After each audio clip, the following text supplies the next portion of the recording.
Menjelang Natal dan Tahun Baru, umumnya Bali akan kebanjiran kunjungan wisatawan. Para wisatawan baik domestik maupun mancanegara antusias ingin menikmati liburan pergantian tahun di Pulau Dewata.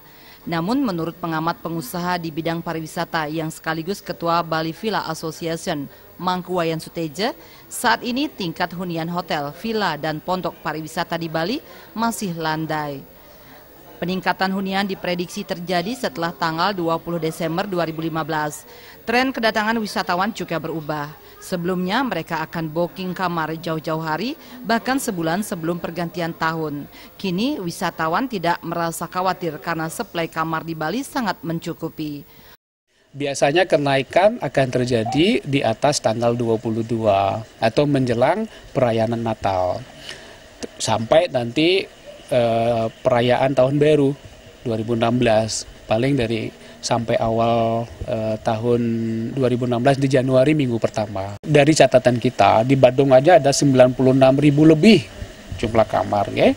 Nah, jumlah ini kan sudah lebih dari cukup sebenarnya untuk menampung jumlah kunjungan wisata yang datang ke Bali. Mangku Wayan Suteja menegaskan, tingkat hunian saat ini rata-rata 65% untuk akomodasi bintang 4 dan 5, sedangkan bintang 1, 2, 3, serta non-bintang rata-rata 40%. Hal itu terjadi akibat persaingan yang sangat ketat.